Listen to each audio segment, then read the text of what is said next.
రాష్ట్ర ప్రభుత్వం ఎస్సీలని ఎస్టీలని బీసీలని చిన్న చూపు చూసి వెనుకకు తొక్కుతున్నారు. మీరు కామారెడ్డి డిక్లరేషన్ చెప్పిన మాట ప్రకారం 42% రిజర్వేషన్ ఇస్తాని మాట తప్పిన దద్దమ్మ ప్రభుత్వం ఈ కాంగ్రెస్ ప్రభుత్వం, చేతగాని ప్రభుత్వం, ఎందుకు పనికిరాని ప్రభుత్వంగా తయారైంది. ఇలా అధిక జనాభా ఉన్న జనాభా మేము సీట్లు మీకు అంటే సిగ్గు అనిపిస్తుంది ఆ ప్రభుత్వానికి. ఏమన్నా ఇలా కాంట్రాక్ట్లో 50% ఇస్తా అన్నారు మా బీసీలకి, అది లేదు. బీసీలకి భవన్లు అన్నారు, అది లేదు. అన్ని మాటలు చెప్పారు. ఇలా వాడు బీజేపీ వాడు వచ్చి మద్దతు ఇస్తాడు, కాంగ్రెస్ వాడు వచ్చి మద్దతు ఇస్తాడు. అంటే అందరి మధ్యన బాబునోడు ఇళ్ళ కోడి మాయమైంది అంటారు సామెత. బాబునోడు కోడి కూర తిన్నాడు, కోడి ఎట్ట మాయమైంది అంటే సిగ్గుచేట అనిపిస్తుంది. అలా వాడు నేను మద్దతు అని ఇస్తుండు బీజేపీ, కాంగ్రెస్ వాడు మద్దతు ఇస్తుండు. అంటే ఎన్ని డ్రామాలంటే పడరాని డ్రామాలన్నీ వాడిరు. విద్యార్థి లోకం చాలా శక్తివంతమైంది, మేధావి వర్గం మాది. ఇలా మా బీసీలను అన్యాయం చేసిర్రు. మేము మా హక్కులను అడుగుతున్నాం, మీరు మంచితనంగా మీరు చెప్తున్నాం, డిమాండ్ చేస్తున్నాం. ఈ రాబోయే జడ్పీటీసీ ఎంపీటీసీలో కూడా మా బీసీలకి కేటాయించాలన్న సీట్ల ప్రకారం మీరు మాటలు నిలబెట్టుకోండి. కామారెడ్డి డిక్లరేషన్ మాట ప్రకారం ఏది లేదు, అన్ని మాటలు చెప్పారు, మమ్మల్ని వాడుకుర్రు. ఇలా మీ పల్లకిలు మోసినాం, ఇలా అన్ని మోసినాం. మమ్మల్ని ఏంది వాడుకోవడానికే పనికిస్తున్నావా మేము బీసీలం? అంత చిన్న చూపా? ఏం నగరాలు చేస్తుర్రా ప్రభుత్వాలు? ఇలా ఒక్కటే హెచ్చరిస్తున్నాం, ఏ వర్గానికి జరిగిన అన్యాయం మా బీసీ వర్గానికి జరుగుతుంది. ఎందుకంటే ఇలా బీసీ ఎమ్మెల్యే సీట్లు లేవు, ఎంపీ సీట్లు లేవు, జడ్పీటీసీ లేవు, సర్పంచ్లు లేవు.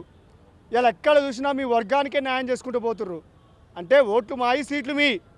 ఏం పిల్లల పరాశ ఉందా మీకు? తమాషాలు ఉందా మాతోటి? అందుకే ఇలా రాష్ట్ర వ్యాప్తంగా విద్యార్థి లోకం, బీసీ విద్యార్థి లోకం, మా ఎస్సీ ఎస్టీ విద్యార్థి లోకం అందరం కలుసుకొని ఏకతాటిగా వచ్చి ఇలా గన్ పార్క్ వద్ద శాంతియుతంగా ఆర్టికల్ 19 ప్రకారం భారత రాజ్యాంగం చెప్పినట్లే మేము శాంతియుతంగా ఇక్కడ ధర్నాకు వచ్చినాం. దాన్ని కూడా ఇలా పోలీసులు అడ్డుకునే ప్రయత్నం చేస్తున్నారు. అంటే ఈ ప్రజాస్వామ్యాన్ని కూని చేస్తుర్రా? ఏం నాటకాలు చేస్తుర్రా ప్రభుత్వాలు వచ్చి? ప్రభుత్వం వస్తే ఏంది, ప్రజల క్షేమమే మీ చేయడం, మీ బతుకు.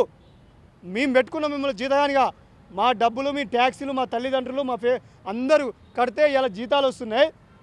మీరు ఒక ఏకపక్షంగా బిహేవ్ చేస్తారు. ఇవన్నీ పద్ధతులు మానుకుంటే బాగుంటుందని ప్రభుత్వాన్ని హెచ్చరిస్తున్నాం. అదేవిధంగా ఇలా ఏ పార్టీ వాడైనా బీసీలకు కానీ, ఎస్సీలకు కానీ, ఎస్టీలకు కానీ మీరు అవకాశాలు ఇవ్వాలి. ఎవడుండే అన్ని డ్రామాలు తెంగుతుర్రు.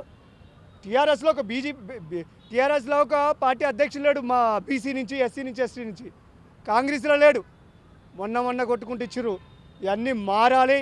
అదేవిధంగా ఈ దేశంలో కానీ ఈ రాష్ట్రంలో కానీ చాలా అన్యాయం జరుగుతుంది మా బీసీలకి, మా ఎస్సీలకు కూడా జరుగుతుంది. బీసీ సప్లాన్ మీరు చెప్పిన మాట ప్రకారంగా మా బీసీలకి అన్నిట్లో ఒక్కదాని కాదు, కాంట్రాక్ట్లో వాటా కావాలి. అదేవిధంగా బీసీ భవనాలు కావాలి. బీసీలకి అన్ని 136 కులాలు ఉన్నాయి మా బీసీలలో, 136 కులాలకి న్యాయం జరగాలి. అదేవిధంగా ఎస్సీలలో కులాలు ఉన్నాయి, ఆ ఎస్సీ అన్ని కులాలకు కూడా న్యాయం జరగాలి, ఎస్టీలకు న్యాయం జరగాలి. ఇవన్నీ న్యాయం జరుగుతున్న ఆ రోజు ఈ రాష్ట్రం చాలా పచ్చంగా నిగనిగలాడుతుంది. ఎప్పుడైతే ఈ ఫలాలు మాకు అందుతాయో ఈ రాష్ట్రం సంతోషంగా ఉంటుంది. అదేవిధంగా ఇవాళ మాకు కూడా విద్య కూడా ఫ్రీ చేయాలి. వైద్యం లేదు, విద్య లేదు, ఫీజులు దోపకడే నడుస్తుంది. ఇవాళ స్కాలర్షిప్లు పెండింగ్లు ఉన్నాయి, అవి కూడా వెంటనే విడుదల చేయాలి. మా కోసం పెట్టిన స్కాలర్షిప్లు ఎస్సీ ఎస్టీ బీసీల కోసం, ఆ స్కాలర్షిప్ కూడా ఇవ్వలేని పరిస్థితి ఉంటే ఎందుకు మీరు ప్రభుత్వం నడపడానికి లుచ్చా రాజకీయ నాయకు చేతులు ఉంది. అరే బిడ్డలారా, లుచ్చా రాజకీయ నాయకులారా మీరు మారండి. లేకపోతే విద్యార్థుల మీద రాజకీయ పార్టీగా ఇలా శక్తిగా ఎదగాల్సిన అవసరం ఉంటుంది. ఎందుకంటే మీరు మార్పులు చేసుకుంటే బాగుంటుంది. ఇలా విద్యార్థులకే రాజకీయంగా అవకాశాలు కల్పిస్తున్నారు. దానికి ఇలా మా టీఆర్పీ పార్టీ కూడా తీన్ మార్మలన్న గారు ఒకటే నివాదన ఇచ్చాడు, ఎస్సీ ఎస్టీ బీసీల కోసం పుట్టింది ఈ పార్టీ. దానికి అనుబంధంగా మా టీఆర్వీఎస్ పుట్టింది. ఈ టీఆర్వీఎస్ కూడా విద్యార్థుల పక్షాన నిలబడుతుంది. కావున ఇవన్నీ మార్పులు రావాలని మేము విజ్ఞప్తి చేస్తున్నాను. జై బీసీ, జై బీసీ, జై టీఆర్ఎస్,